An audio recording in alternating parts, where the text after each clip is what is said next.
Hello, friend.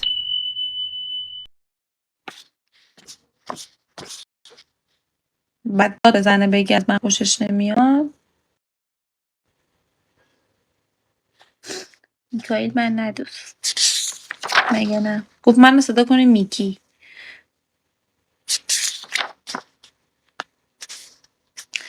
غریبه آشنا دوستت دارم بیا. نیکی که میشه دختر. هم میکی میگم بهتره. سلام خوش اومدین بچه. امروز چهارشنبه 15.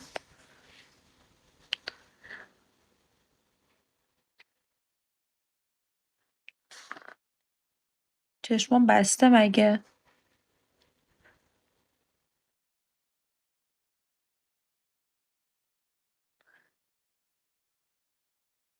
قمیشی رو میگی؟ کیو میگی؟ کدوم خواننده؟ امین.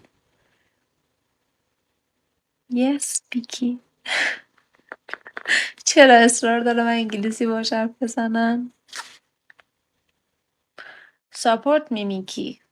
گوگوش.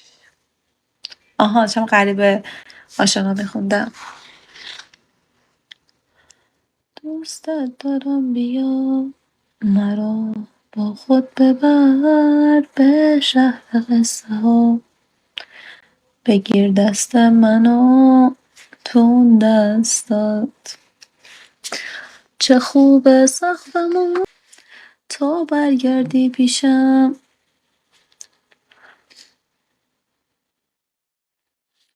سلام خوش اومدین بچه ها. اوکی. Nothing. I see nothing. You hate me.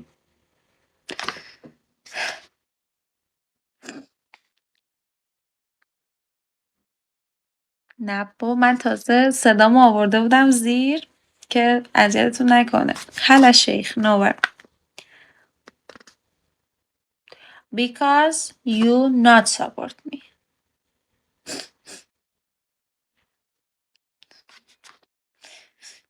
I'm ugly duckly.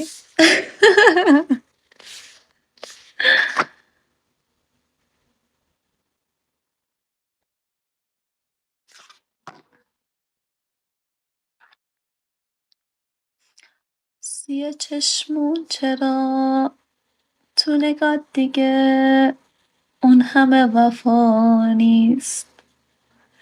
سیاه چشمون بگو. این 2 روز بود روی این آهنگ مهستی من فریک زده بودم. چی میگه؟ چی میخوند؟ تا کی باید نشست دادی پرواز بی پرنده رو. یاد رفیقت کیه؟ تا کی باید دید و شنید نیاز لب به خنده رو. فریک زده بودم به روی این. نخ بهار چی شد؟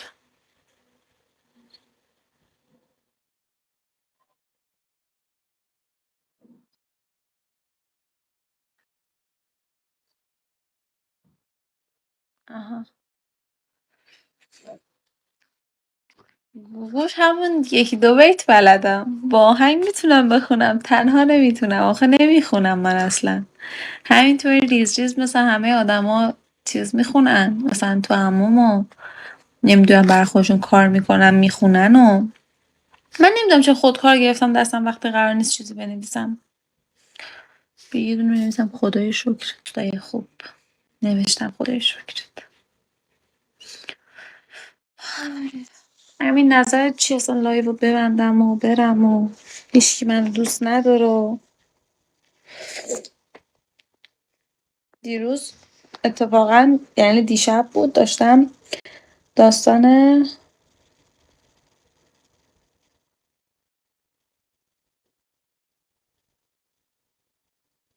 really میکی your ex is beautiful so much. دوست داریم باش. بعد داشتم داستان خیانت دوست دختر محسن لرستانی رو میخوندم. کلا میگفتش که داشت تعریف میکرد، میگفتش که من کارم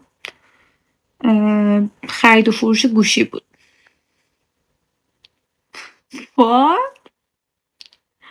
از مشکل میمیرم بس.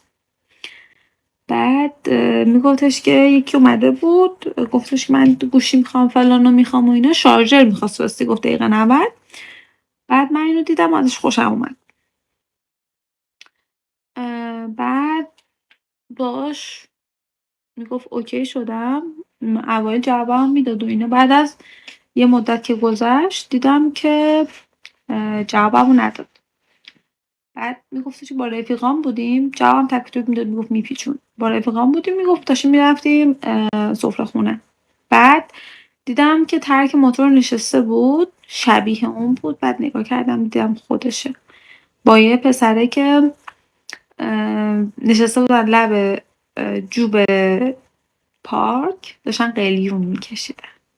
بعد پسره میگفت موهاش، میگفت اون تایم از این مدل سازی مانکنی ها مد شده بود، این سیخ سیخی. موهای پسره مثلا میگفت اونطوری بود که میگفت اون موقع بود مثلا این آهنگر رو خونده بودم، لیاقتت همینه که باشی با این بچه ننه اینا. دیشب بود داستانشو خوندم، گفتم شما باید بشنوید. سلام یاسر، خوش اومدی.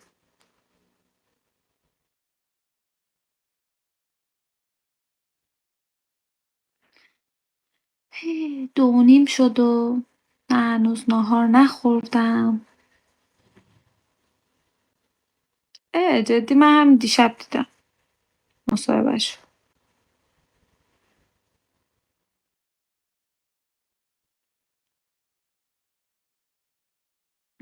مرسی امتی، چشات زیبا میبینه. 2:30 شد من ناهار نخوردم.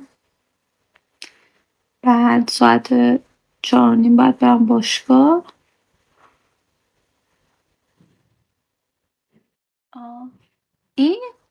این اسمش چیه؟ خسروه. خسرو سلام کن. Goodbye.